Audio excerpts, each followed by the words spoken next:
Nofrecast no ar.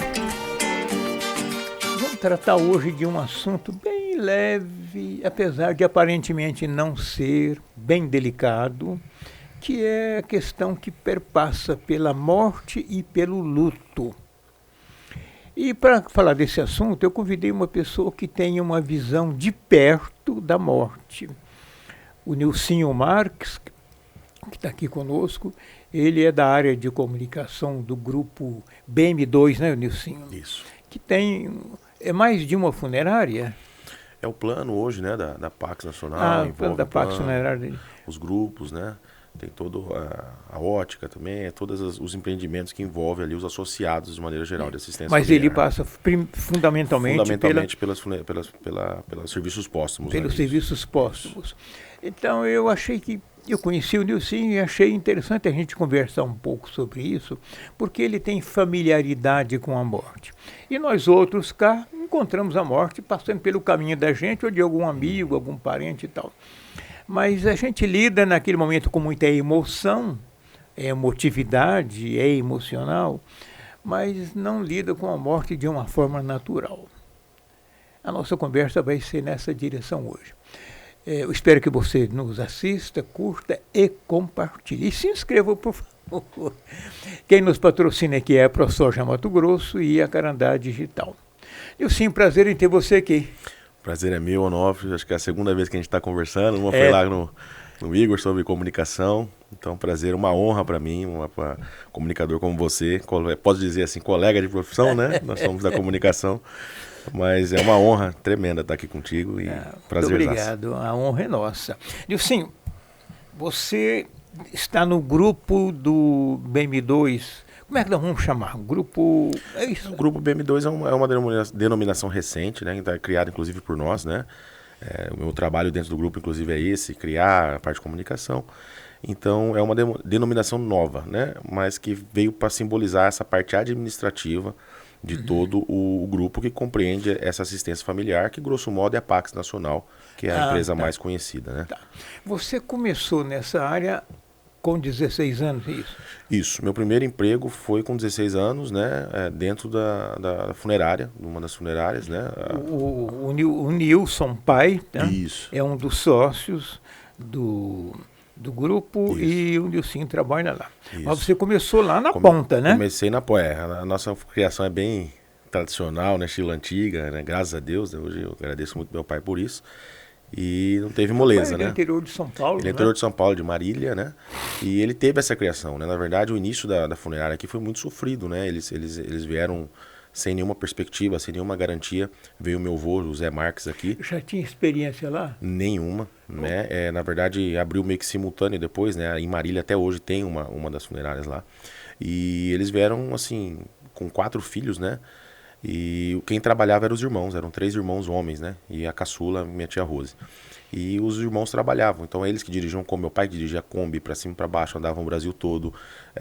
Tem relação dele contando que ele estava uma vez no ML aqui em Cuiabá, teve que abraçar, né, um corpo sozinho, teve que carregar abraçado, né? E acabou a luz e estava sem luz, ele teve que ligar a luz da veraneio e apontar pra mesa onde tinha a preparação no ML, né, antigo de Cuiabá.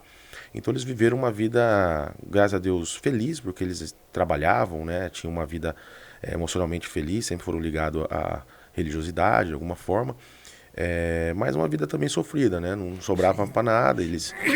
Então eu cresci muito com isso, né? Meu pai me mostrando assim, meu filho, enquanto eu estava aqui na prainha, vendo os carros passar, a diversão nossa era falar... Qual adesivo vai passar? Dom Bosco, Operário ou Misto? E a gente fazia aposta com isso. Então criava jogos, né? Porque ficava ali sentado olhando, né? Tinha uma folga a cada 15 dias. Então você imagina, para namorar, minha mãe namorou meu pai nessa época, né? E meu pai cresceu colocando isso na minha cabeça, né? A funerária era A da nossa família, no caso, é a Dom Bosco. Dom Bosco. Isso. Ela era na prainha? Não estou me lembrando. Era na prainha. Essa época da década de 70, né? Então eles fizeram o primeiro cortejo com moto e compraram a moto, então foi uma alegria que teve aquela moto, a aquisição da moto. Então tudo isso tem muitas fotos, muitos registros, é uma história muito bonita de empreendedorismo. Porque não tinha funerária aqui naquele tempo, não me recordo. Eu acho que a primeira... Eu cheguei em 76, não me recordo. Eu acho que a Santa Rita do Ayrton, acho que entrou primeiro, em primeiro lugar, com o pai dele, né, com os pais, com os parentes ali. E acho que é anterior a nós. Nesse pouco Aí, tempo de diferença, né? Nilson, como é que você começou com 16 anos nesse setor? Para você, no início, embora a família já estivesse, mas de qualquer modo é um choque, não é? Lidar com a morte tão próximo. Eu tinha aquela criação, eu e minha irmã é muito mais à frente do negócio da funerária hoje em dia do que eu, né? Eu fui pro lado da comunicação, ela é muito mais presente, né? Administradora e tal. Mas eu e ela sempre convivemos com a cena em si. Então a gente descia todos os dias, né? Na hora do almoço, tinha que estar lá para visitar, para ficar junto, não tinha lugar para passava a tarde lá e convivia. Então para nós não era uma novidade. Quando eu comecei com 16 anos, ainda assim, como você bem citou, né? Foi um pouco de choque ainda, porque o primeiro corpo que eu fui pegar foi no ML, eu fui pegar no pé, tava faltando a parte de trás do pé, então eu peguei e não tinha pé. E aquele cheiro de peixe, na verdade o corpo tinha sido resgatado do Rio Cuiabá há mais de 24 horas. Então eu fiquei sem comer peixe um mês, né?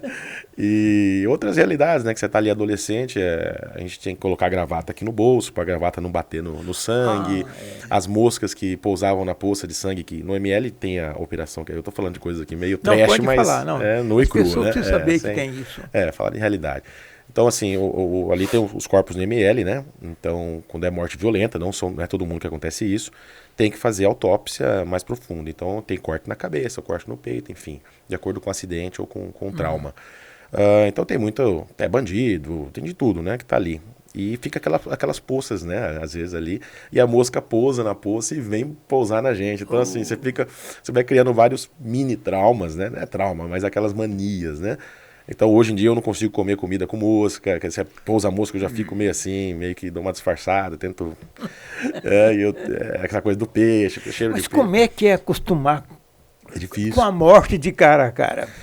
Um garoto de 16 anos. Eu imagino que se eu tivesse 16 anos, encarar isso aí, eu morria ali mesmo. Não, é um pouco difícil, mas é um aprendizado, né? Eu acho que dá um ganho também pra gente, né? De realidade. Você vai acostumando? Vai acostumando, sim. Falar que não é mentira. Acho que o ser humano se acostuma com quase tudo. Quase é uma coisa, né? Dá essa impressão na gente. Eu teve alguns que me marcaram, por exemplo, uma vez fui namorado Ouro, inclusive o bairro que a gente foi criado, né? A vida toda, a nossa família toda de lá, aqui de Cuiabá. E eu fui num predinho que eu estava acostumado a vida inteira a ir, né? A estar ali perto e morreu de morte natural lá. E a família não estava presente, o menino tinha epilepsia. E morreu lá, teve uma convulsão, aconteceu alguma coisa. E a gente foi buscar, a família demorou mais de um dia para voltar. Não sei por que razão ele estava sozinho, acho que ele tinha um grau de autonomia grande. Mas enfim, e o odor realmente estava fora do normal, né? Fora do que a gente já estava meio acostumado a enfrentar. Eu lembro que a polícia teve que ficar do lado de fora. A família não ficou do lado dele, teve que ficar no outro quarto, a outra parte da família no outro quarto, e a gente teve que subir, entrar e enfrentar. Né? Sem máscara, sem nada, mas nada perto. Essas coisas que eu tive durante um ano ali, não é 0,001 do que meus pais enfrentaram. Né? Não tem nem comparação. Meu pai viveu uma época que não tinha IML em Cuiabá. Então, na verdade, no início, né? Bem no iniciozinho ali, eles tinham que dormir de madrugada, o telefone tocava, quem chegava primeiro, então aquela coisa bagunçada, sem a regulamentação necessária. E aí calçava o chinelo, o sapato, perdão, e ia correndo para chegar primeiro. E chegava, tava lá um cara todo, desculpa o termo, mas moído dentro de uma situação de trânsito, e ele tinha que raspar a pele, não tinha o IML. Eles faziam um serviço duro mesmo ali, serviço de resgate, né, ali do corpo, tirar das ferragens e tirar pedaços, e lidar com pedaços, lidar com uma situação muito pesada, né? Pois é, mas você, por mais que não tenha pegado essa fase, pegou. Peguei um pouco, né? Senti o gostinho, vamos dizer assim, né? E aí, como é a reação de uma pessoa não habituada quando entra numa situação como essa? Como é que é uma adaptação ou você não fecha o olho e tem que ir e vai? Eu acho que foi mais nisso, fecha o olho e tem que ir, né? Não tive muita escolha. E agradeço muito, né? Isso aí foi um crescimento muito grande. Eu acho que o sentimento que fica, eu acho que é particular de cada um. Não? Eu posso falar de mim, assim, o que ficou carimbado na minha alma, vamos dizer assim, para sempre, né? Dessa fase. É justamente a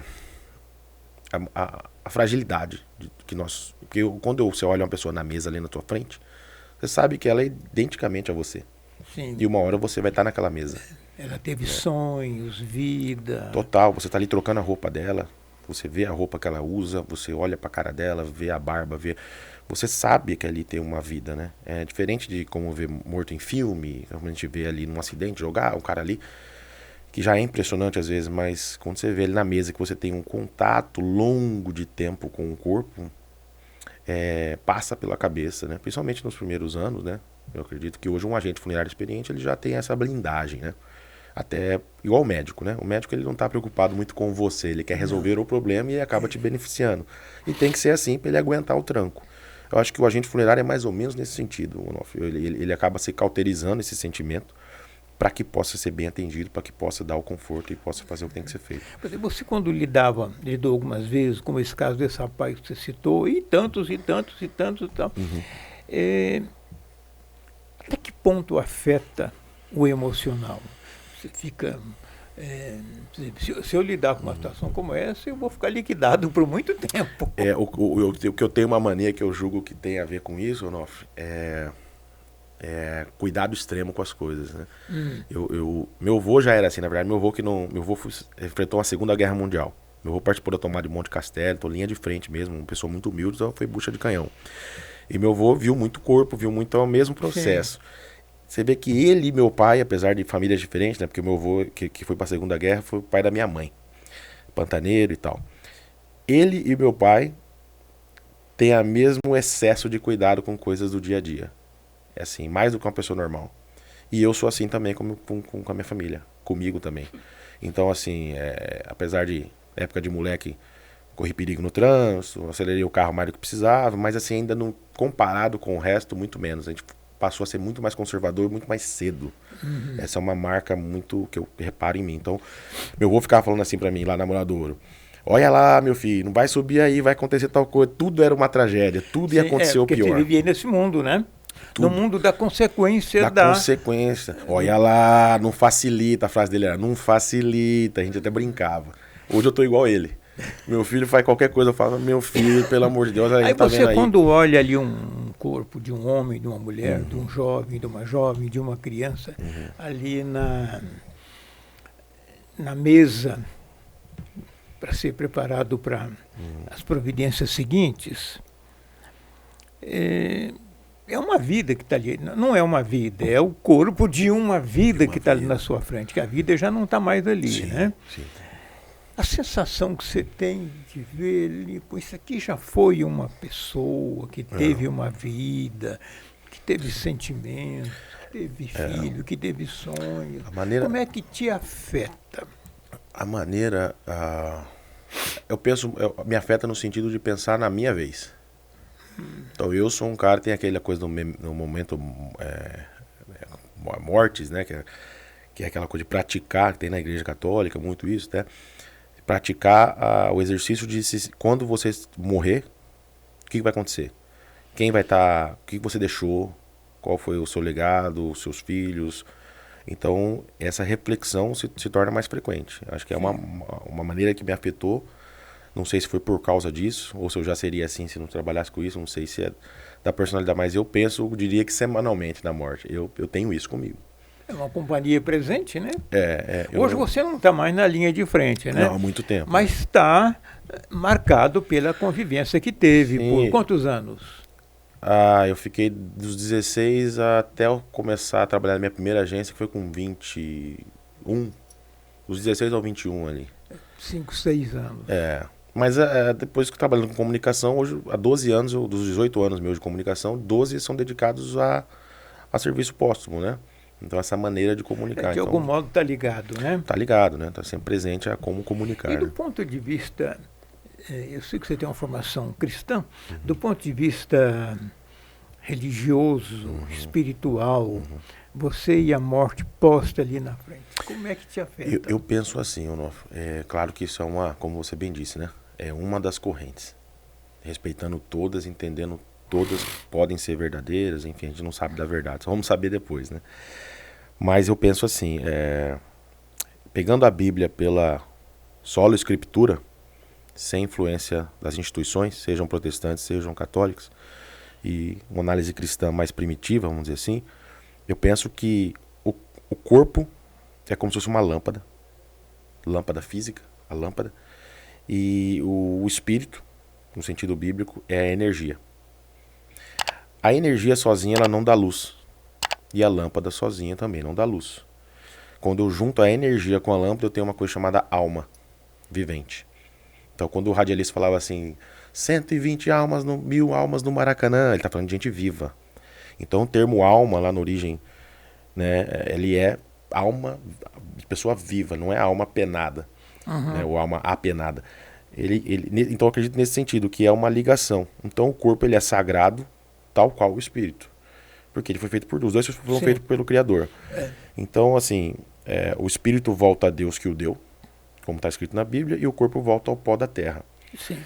Na ocasião, como o Apocalipse revela, no retorno do Criador à terra, essa junção vai reacontecer. Como Paulo cita que os corpos vão serem refeitos e glorificados num instante.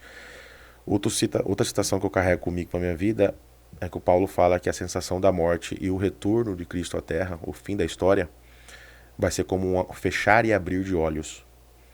Então, claro que ele vai contra algumas correntes no sentido de, ele relata claramente uma inconsciência nesse intervalo. Porque se a gente não viu o tempo passar, do dia da sua morte à volta de Cristo, quando a gente abrir o olho, vai ter aquela sensação do desmaio, que parece que não teve nada, aquele sono profundo. Isso é confortante também, se você olhar por um aspecto diferente. Isso também é reconfortante. Porque Isso consola você diante de uma pessoa morta. Acho que consola porque, da mesma forma que talvez o espiritismo mais doutrinário, né, mais dogmático, aquele sentido de que a pessoa está presente, vivendo e ainda sentindo coisas, e acho que também existe um conforto no extremo oposto, que seria esse, no sentido de ele não está sofrendo nada. Está guardado e muito bem guardado. Quando fala o espírito volta a Deus que o Deus, o que é espírito em grego? A palavra é kish, que é sopro. Em aramaico, desculpa, em grego é pneuma, que é pneu, que é pneumático, tudo que tem a ver com ar, com sopro. Então, quando Deus falou soprou nas narinas do homem e o homem se tornou alma vivente, ele está falando que ele soprou, como a Ariana Suassuna até dizia, né? Nós temos uma fagulha divina que diferencia dos animais. Esta fagulha é o sopro de vida, é o espírito, isso que volta.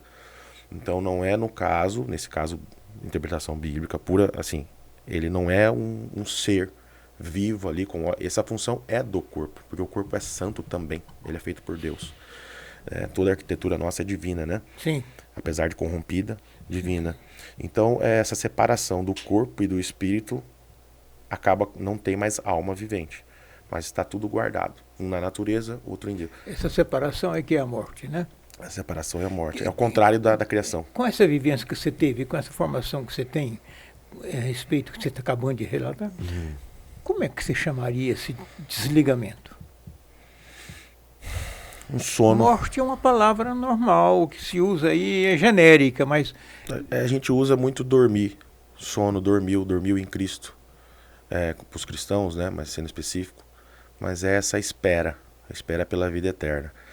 A vida eterna, a eternidade sendo como que é relatado quase em todas as culturas, né? De maneiras diferentes. Esse olhar, por isso que esse olhar livre, né? Não dogmático, é muito interessante, enriquece, inclusive, a sua escolha específica, né? A gente pode se fechar. Você tem essa questão da eternidade sempre, né?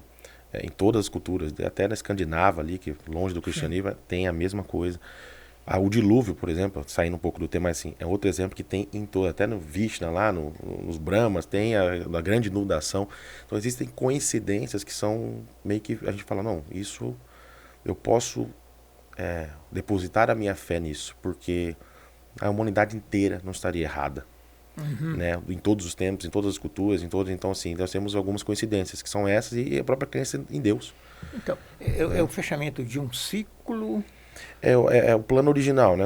Eu estou dando uma resposta quando eu tenho mais, que é o dentro de um cristianismo primitivo, né? A ideia seria a parábola das 99 ovelhas. Deus, o universo tem vários mundos igual ao nosso. A terra está aqui, a gente olha e não vê nada por uma questão de que Deus prepara assim para a gente não desbirutar. Então a ovelha perdida, a terra deu errado no início, por uma questão de escolha. Então existe liberdade, porque sem liberdade nós seríamos robôs, não existiria bem e mal, né? Filosofia pura, né? Para ter o bem você tem que ter o contraponto do mal, senão o bem não tem mérito, né, em si. E no meio vai o livre-arbítrio. Então se aconteceu o erro original, o próprio Deus se encarnou lá na frente, num momento histórico mais preciso, esperou passar um tempo, que para ele não é nada, e desceu em formato humano e falou, deu errado.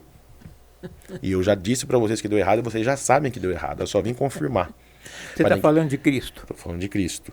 E aí o Deus desce e diz, deu errado. E vocês já sabem por que deu errado. Eu só vim confirmar, porque senão ficam falando que eu estava lá de cima só apontando o dedo e nunca vão saber se eu sou um brincalhão alienígena. O Deus do Velho Testamento era...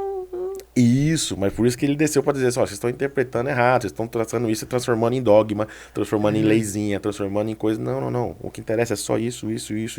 Confirmou os profetas, mas Jesus veio que meio que separar o joio do trigo, parece, e falar a seguinte coisa, eu não estou brincando, eu sou um Deus de amor mesmo, porque eu vou até morrer e sofrer. Porque se eu não fiz, pensa bem, aí pensando filosoficamente, longe da religião, até por conversa com os amigos meus que são ateus, né? Eu falo assim, faz sentido ter descido, o Deus ter descido e virado homem. Porque se ele não faz isso, a dúvida seria eterna se é um alienígena brincando com a gente. Porque onde você vai atestar? Onde que ele vai falar, não estou brincando, vou até morrer, Você sabe, se tivesse seguido a velha linha hebraica, né? O demiurgo do... você ia ter sempre um Deus paranoico, vingativo. Ele ia ser moldado à vontade do homem, né? O homem aí não teria dado certo mesmo. Ia acabar virando um suicídio coletivo, de alguma forma. E esse mesmo Deus... Ele não sabia lidar com tanto sofrimento que seria uma rotina do viver, né? Aí o Cristo trouxe diferente, né? Ame a Deus... Mas amor próximo também. Foi onde ele traz o amor, né? Ele experimentou a morte, né? A gente está falando de morte, que é um Deus que experimentou a morte, porque diz, olha, a morte não é natural. Como é que você interpreta, já que entramos nesse campo, e você estudou sobre isso, eu posso perguntar com tranquilidade. Como é que você interpreta a ideia da ressurreição dele? O que foi aquilo? Foi a ressurreição do corpo ou foi esse juntar da alma com o corpo? No relato bíblico, Cristo fala, toca na minha ferida. No relato bíblico ele fala, toca na minha ferida e veja que eu não sou um fantasma. O fantasma ele parece que ele falou para o Tomé, brincando, e para a mulher, que foi a primeira que ele apareceu, ele falou, toca. Desculpa, estou invertendo. Para a mulher ele falou, não me toque porque ainda não fui ao meu pai. Então isso vem com aquela diferença da cruz, que ele fala, em verdade estarás comigo no paraíso hoje. Em verdade te digo hoje, ou em verdade a vírgula é antes ou depois, muda tudo. Aí qual que é o desempate? Quer dizer que tem paraíso, a pessoa morre e já vai em consciência para um lugar ou não? Aí o desempate tá, quando ele sai da pedra, Maria encontra, ele fala assim, não me toque ainda porque ainda não fui ao meu pai.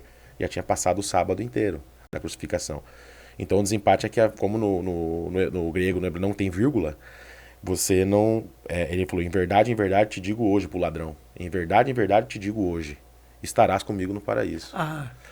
Hoje, no dia crucial do planeta Terra, hoje, no dia que estão me matando, que estão crucificando Deus, em verdade te digo hoje. Era uma mania, inclusive, confirmada por arqueólogos. Se fosse hoje, teria uma vírgula. Se vocês botarem em verdade te digo, vírgula, hoje estará comigo no paraíso.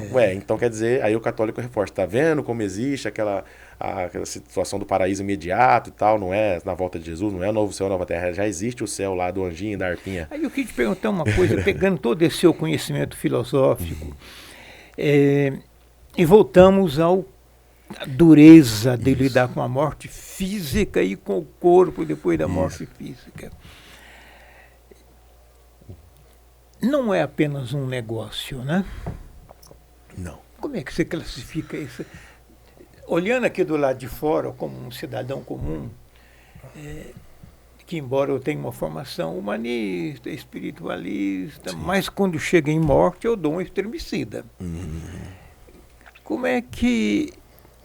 Eu entendo que, olhando para o trabalho que se faz lá, eu entendo como uma missão. Mas é mais do que uma missão, não é? Eles enxergam como. Acho que eu tô falando aqui com menos propriedade, com certeza, do que eles que estão, né? Mas representando o que eu ouço deles e o que eu senti também minimamente, é uma missão, é um sacerdócio, né? Porque é muito delicado.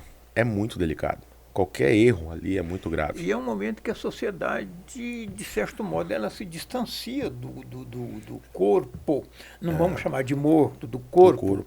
Porque, talvez porque não saiba lidar com a situação ou porque tem é a projeção do próprio medo. É repulsa. É uma certa repulsa, você falou bem. No campo espiritual, alguns líderes falam que a morte não é natural, porque o planeta foi inventado para não existir morte. A morte seria o preço a pagar do ser humano por escolher viver por si próprio. Não é fazer maldade, é escolher por viver por si próprio. Nós estamos conectados a um Criador, desconectamos em algum momento no sentido de escolha, e Deus fala assim, você pode viver como você quiser, mas isso vai ser você vai desconectar da vida, que sou eu. Eu estou em tudo, eu estou na natureza, tudo é eu, tudo é Deus. Vocês desconectaram a partir do momento da não obediência e não adoração. Então isso acaba, eu não quero parecer religioso demais aqui, eu estou só dando um contexto de como a gente enxerga essa desconexão e por que as pessoas têm a repulsa. E aí, por que justificam essa repulsa nossa, universal? Porque não é natural, apesar de ser a coisa mais natural de todas. Então é um paradoxo.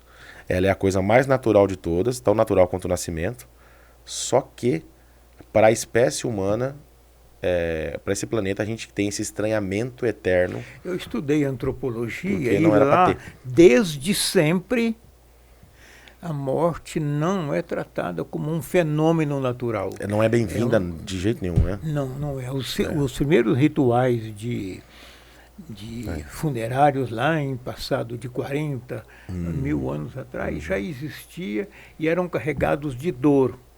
E uma certa... E como não se compreendia hoje todo esse mecanismo espiritual que a gente está mais esclarecido, era intensa dor. Eu acho que isso que você falou, nossa, é perfeito.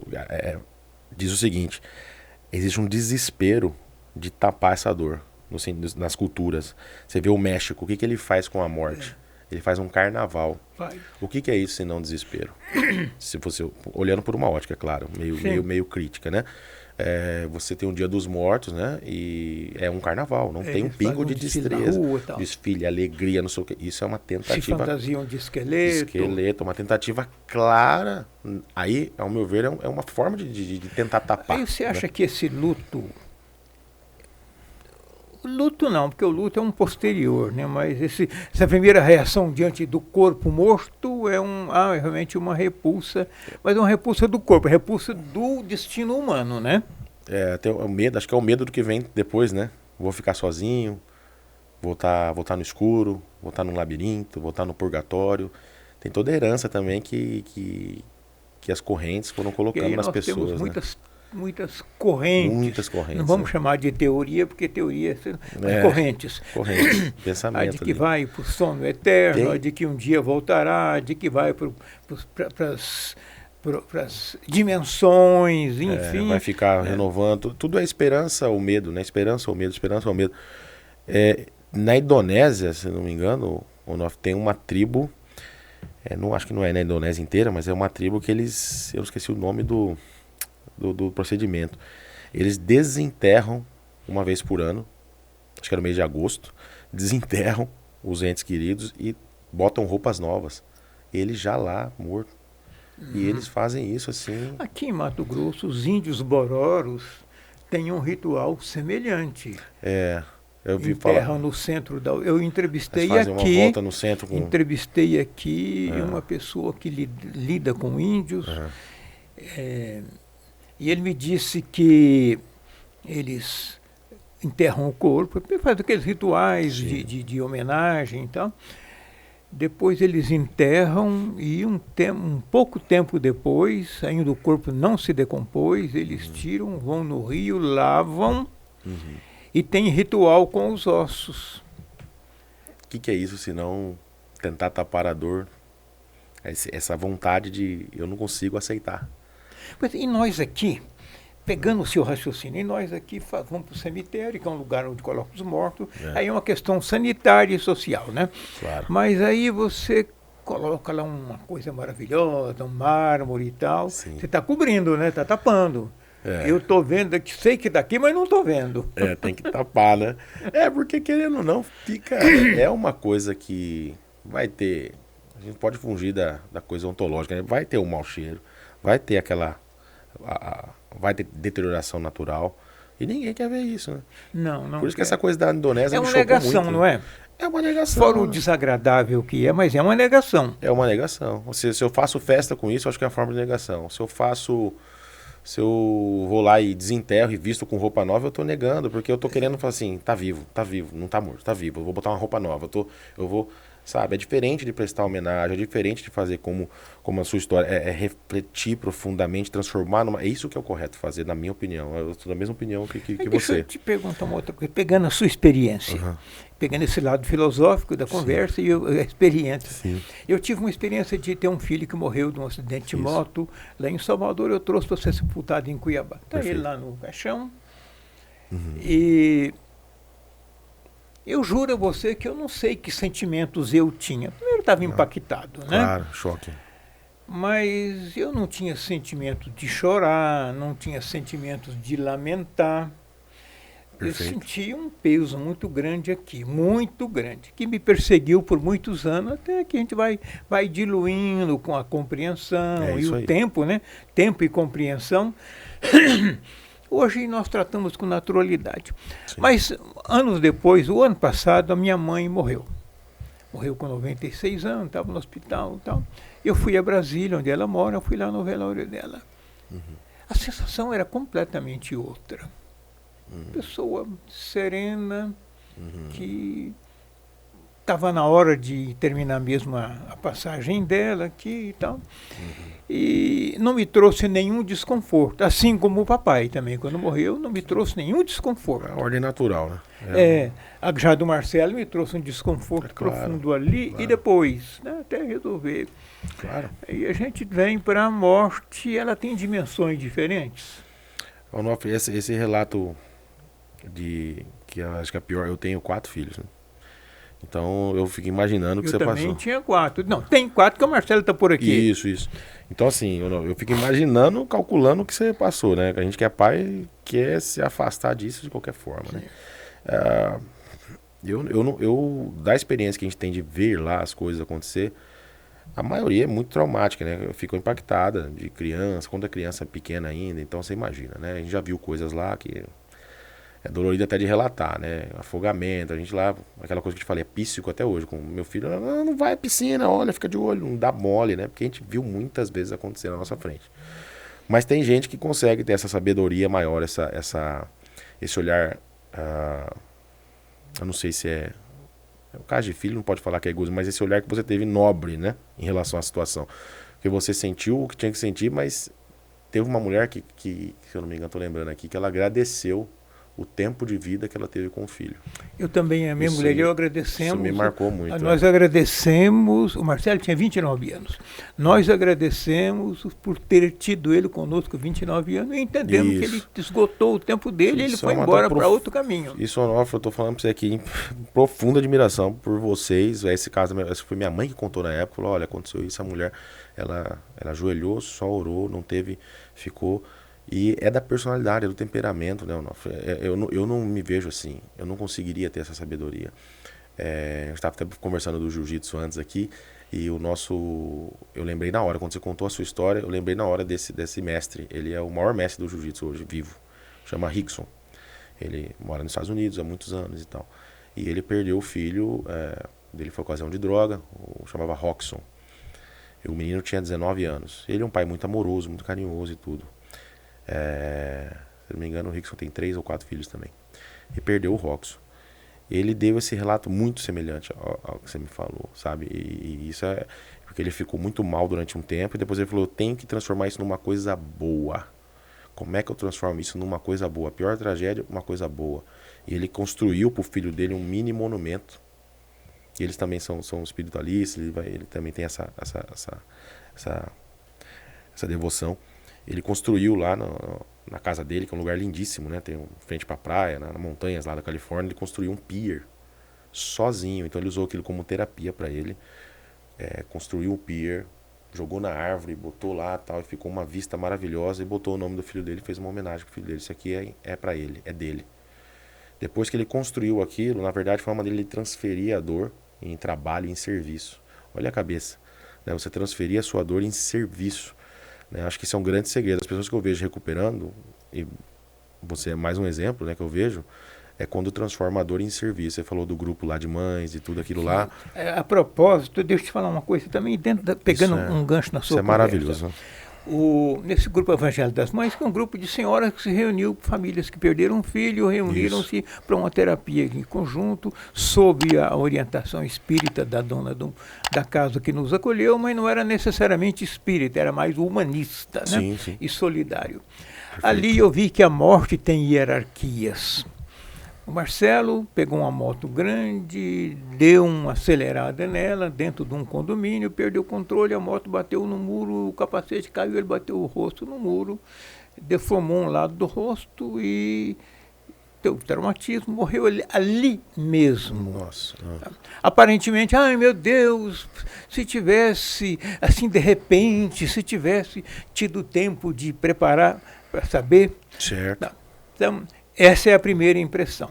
Lá nesse grupo do Evangelho das Mães, eu encontrei pessoas, relatos que foram lá de pessoas que perderam um filho nas condições mais extremas que você puder imaginar. Sim. Teve um pai que a filha, ele era médico, foi fazer uma cirurgiazinha na menina para tirar um negocinho que ela teve um choque anafilático, morreu na mão dele. Cada anestesia. Ele e a mãe médicos. Senhora. É muito pior do que o meu caso.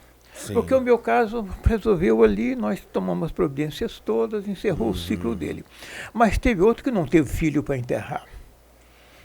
Perdeu, morreu, sei lá o que aconteceu, foi queimado, ou bateu uma moto num caminhão de frente, não sobrou nada. Conseguiu se despedir, né? Ou ficou na UTI durante 1 ano, 2, 3, a família morre junto. Sofrendo, exato. Então, na hora em que eu vi isto, eu entendi.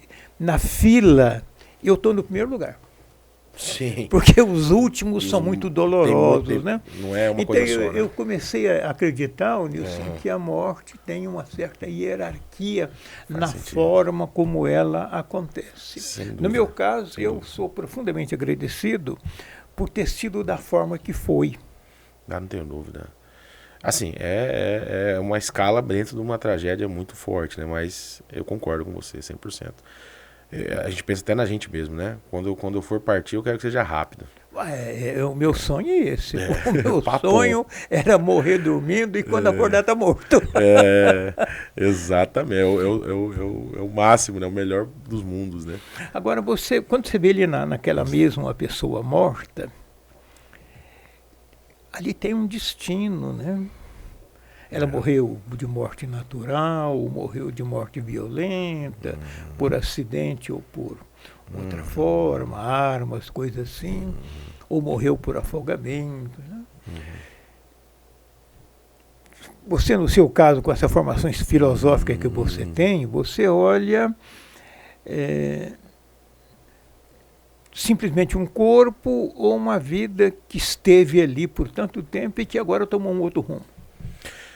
No caso do serviço, né, funerário, a gente não tem como ter acesso muito à vida pregressa da pessoa. Esse acesso, mas você sabe que... Sabemos, temos essa consciência total, né? Total. Até porque o tempo de contato te proporciona isso, né? Eu acho que o que ficou para mim é que não é uma coisa que você vê rápido ali. Você fica, você veste, você coloca a calça, você coloca a roupa, você faz a barba, você penteia o cabelo... Então você... faz isso com naturalidade? Então, a gente acabar fazendo, né? Mas assim, no início não. Eu acho que no início dá esse impacto que justamente isso que você falou bem. Você fala, nossa, é uma pessoa, você fica imaginando ali o que a pessoa era.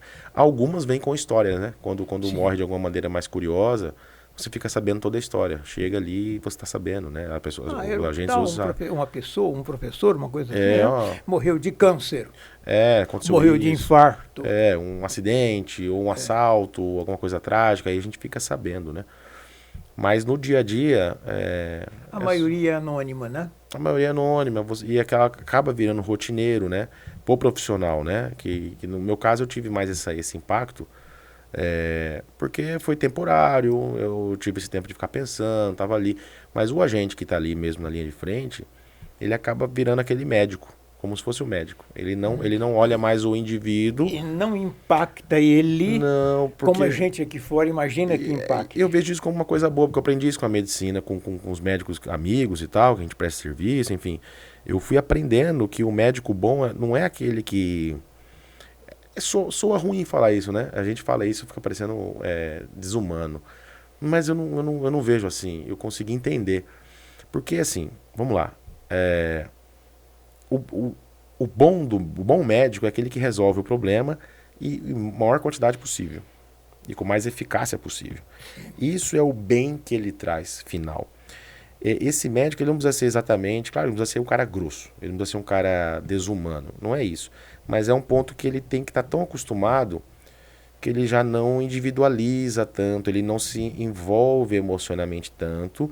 E isso vai fazer uma coisa a favor do paciente, que é trazer uma confiança e uma tranquilidade do médico. Ele não põe emocional em questão. Ele não põe emocional em questão. Isso é bom para uma coisa tão delicada e tão, né, como a medicina, como o cirurgião, o tratamento de câncer. Então, dá para entender o médico, que parece, a gente é muito emocional, né? O brasileiro, nós somos os seres, né, cordiais, como dizia o Chico Buarque, o pai, né, o Sérgio. Somos seres cordiais, então a gente fica reclamando, o cara é grosso, o cara parece que não ligou, parece que... Não, mas é que o médico, ele tá numa situação tão assim em escala industrial, mas que soe mal falar esse termo para isso. É esse o sentido mesmo, eu né? acho que o agente funerário... Sequencial, habitual... porque se o agente funerário ele fosse se emocionar, ou se doer, ou mesmo perder um tempo ali olhando e mentalizando, aquela coisa romântica, porque ele tem que fazer isso numa escala industrial para fazer o bem para a sociedade, para fazer o bem para as pessoas, para fazer o bem para a família e para o corpo, eu acho que ele acaba virando um super profissional, ele acaba virando uma pessoa que trata com carinho, que tem um respeito, tem um código de ética próprio. Humaniza. Eu acredito que sim, não tem como pensar que não, né? Eu não estou na cabeça das pessoas, mas eu penso que sim. Pelo tempo que teve lá. Comigo funcionou bem. A gente vê o tamanho da gente, né? Hoje eu... a gente passa a não ligar para muita coisa, né? Para mim deu esse efeito.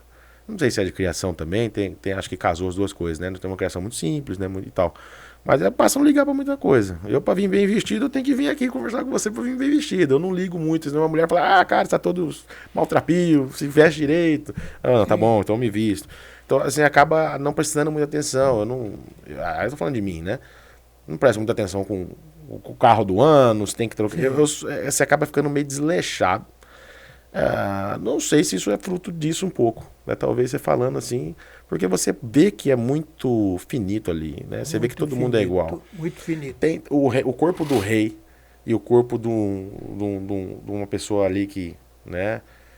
Vamos falar da Idade Média, o cara que recolhia a bosta e o rei, depois de 3 dias, ninguém quer chegar perto do corpo dos dois.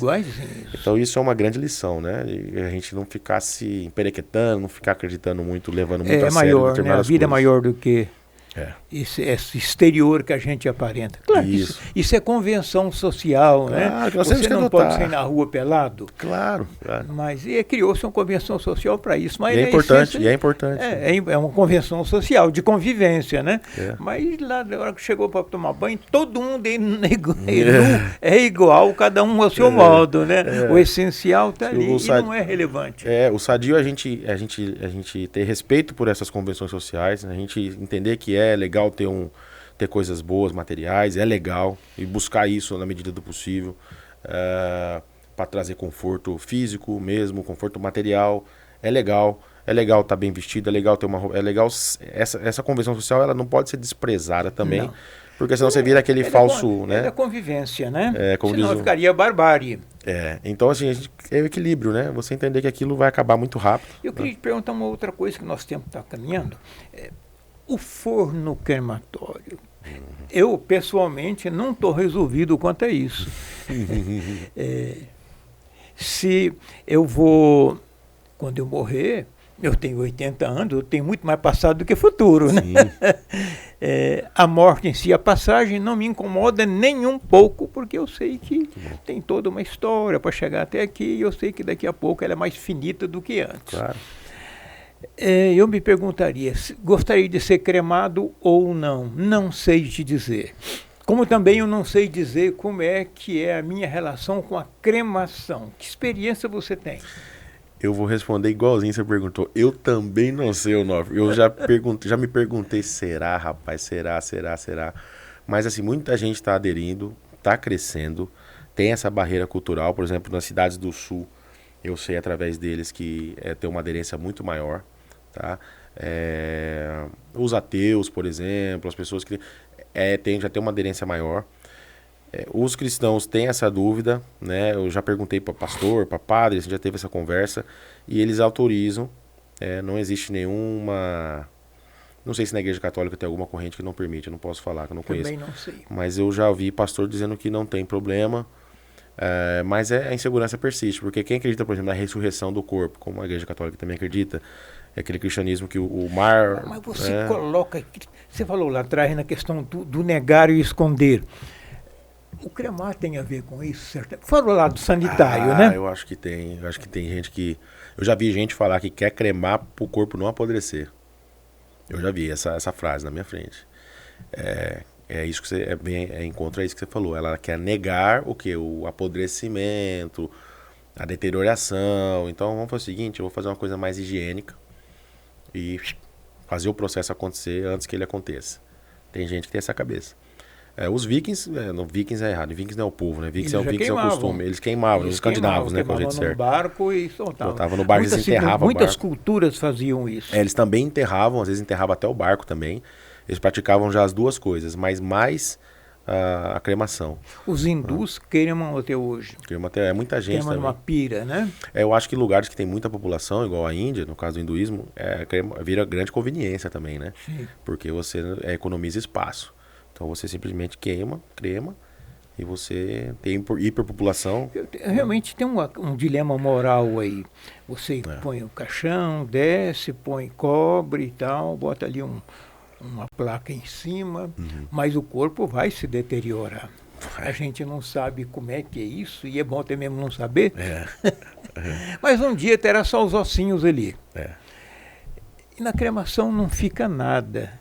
Eu tenho cá comigo a impressão, é só uma impressão, de que no mundo moderno da praticidade, vamos nos livrar, que também eu guardo aqui um negocinho de cinza aqui, guardo ou não guardo, me livro dele, jogo no vento, jogo no rio, jogo no mar, sabe, alguma coisa, jogo no jardim e me desvencilho da ideia de morte. Pode parecer assim? Eu acho que faz sentido. Eu nunca pensei por esse prisma. Talvez seja até uma conveniência para os governos, né? E a gente comece a ver isso em alguns países, o incentivo, né? Digamos assim, governamental à cremação por esse motivo. Eu nunca tinha pensado. Você falou de jogar Tem uma história engraçada que me ocorre aqui da minha sogra. Morreu o pai dela, pai da minha sogra, recentemente, inclusive. Eu tô contando porque ela contou também, rindo. E eles foram com os irmãos, são vários irmãos, foram numa ponte, Rosário Oeste, jogar, porque ele gostaria que fosse ali no rio. E aí eles não programaram, não pensaram direito, desceram com a urna, né? Urnazinha, o pozinho ali, é pouquinho o pó, né? É coisa de poucas gramas, né? Pra você ver que a gente é muito mais gás e água, né? E tecido, e tudo vai embora, né? Então é pouquinho. E aí foram jogar do alto da ponte. A hora que ele foi jogar, tava ventando. A hora que jogou, o vento bateu, ela engoliu um pouco. Ela voltaram todo mundo rindo, falou, nossa, você engoliu seu pai ali, um pouquinho. E aí? Ô Nilcinho, para nós encerrarmos a nossa conversa muito boa, nós tratamos a morte com muito respeito, né? Sim. Porque é o que ela merece, né? Claro.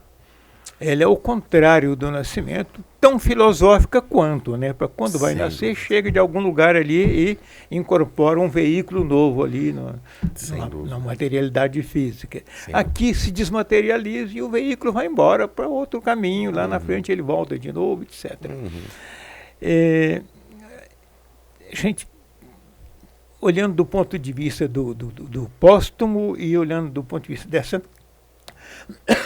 naturalidade dos ciclos humanos de chegada e de saída, a morte acaba sendo um fenômeno tão natural na vida quanto qualquer um outro. Eu acho que esse é um grande desafio, talvez o maior desafio humano é como tratar ela dessa forma. Eu ainda acho, talvez pela minha pouca idade, né? Acho muito difícil. Eu me pego, sendo sincero, eu me pego em momentos assim, tendo muita tranquilidade em relação à morte, falando, ó, vai acontecer mesmo, o que adianta me preocupar? Em outros momentos eu me pego meio desesperado. E se ela for dentro daquela hierarquia? E se ela for da hierarquia ruim? Ou seja, aquela que eu vou ficar ali muito tempo, né? Inválido, dando trabalho. Pois é, isso ou aí, sofrer isso me incomoda também. Isso é o que me incomoda. Na verdade, eu tenho mais medo do sofrimento do que da morte, da não existência, né? Porque a não existência é como você falou, a gente tem uma linha espiritual, sendo ela qual for, ela já nos conforta, né? A gente entende que esse planeta, ele, na visão particular, ele deu errado.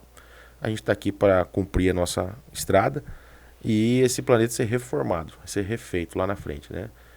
Nós estamos vivendo a reforma nesse instante.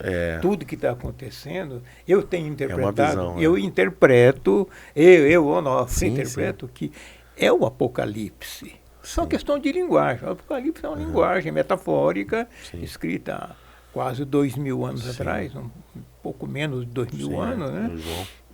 E hoje o que está acontecendo é aquilo numa outra linguagem. Então aí as coisas que todas, tecnologias, comportamentos morais, industriais, ambientais, sociais, espirituais, estão mudando para um planeta de regeneração, que seria isso em que a morte terá um outro significado muito mais divino do que simplesmente a desincorporação do espírito, da alma, do corpo, né?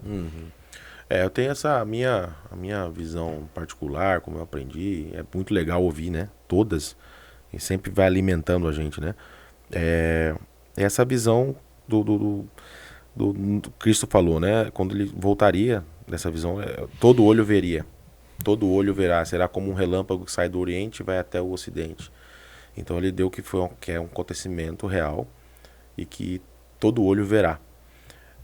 E voltará das nuvens do céu. Então, que o mar se desenrolará como pergaminho, o céu desenrolará como pergaminho, aquela linguagem, né, poética, e, enfim, para todo mundo entender, e que haverá fome, pestes, terremotos, guerras, rumores de guerras. Em Mateus, isso está nos evangelhos, né?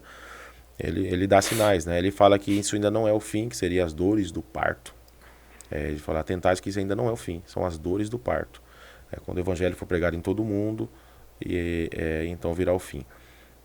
Então eu acredito no novo céu e a nova terra. Eu acredito que assim, os mortos, como está escrito, os mortos ressuscitarão em Cristo, ressuscitarão primeiro, depois todos os mortos de todos os tempos serão reunidos na frente do Criador, e de alguma forma essa terra vai ser lavada, como foi lá nos tempos de Noé, mas de uma maneira diferente, né? A Bíblia fala que vai ser com fogo, ela vai ser purificada, e aí depois de 1000 anos vai ter de novo a nova terra, a mesma terra, o lugar onde a gente está. Então o céu, na verdade, bíblico é aqui mesmo. Eu aprendi, a gente aprendeu em lugar nenhum, é o planeta. Pelas religiões que, quando fala no Apocalipse, que é esse processo de final, que seria o fim do mundo, mas na verdade é o fim de um mundo. Desse formato de mundo. Desse formato, isso, né? sim. E sem a morte, seja agora ou daqui tempo, ela vai acabar nos levando para isso em outro momento, que fica para uma outra conversa. Claro. Esse filosófico, eu gosto muito dele, porque a esperança. A gente nunca discute vida e morte, a não ser de maneira muito prática, feliz, material. Não, tem um outro lado das razões e dos porquês, né? Tanto de nascer quanto de morrer. Se acabasse aqui tudo, né? Não teria esperança nenhuma, pra gente seria, acho que, insuportável. Acho que não vejo como a gente viveria. O ser humano, ele nasceu para evoluir. O que é evolução, senão uma esperança de caminhar, né? Concordo. Sim, muito obrigado pela belíssima conversa. Imagina, obrigado. Sim. Conseguimos falar de morte como se fosse vida, né? Vida, a morte é dar sentido à vida. Nilce, muito obrigado. Prazer ter tido você aqui. Prazer foi meu, Onofre, prazer a sua audiência, a você. Chama sempre que precisar, que conversar a gente gosta. Eu Com cerveja, então... Vixe Maria, eu gosto muito. Um dia como hoje, caberia um vinho, né? Eu gosto de um bom vinho, mas o vinho só faz sentido se for com conversa. Tem que ser. É um prazer. Concluímos aqui o nosso Onofrecast de hoje. Nós somos patrocinados pela ProSoja Mato Grosso, pela Canadá Digital, e tratamos de um assunto delicado, que é a vida e a morte e a vida, esse ciclo entre ambas, e que é nosso propósito aqui, lidar com temas mais delicados, mais sutis, sem a dureza da economia ou da política, essas discussões que são muito superficiais e passageiras. Muito obrigado. Espero que você assista, vai lá, aperta o botãozinho do curtir, aperta o compartilhar e se inscreva conosco, para que a gente continue, né, nessa sequência. Por minha conta, eu vou ficar aqui mais 100 anos. Maravilha. Até lá.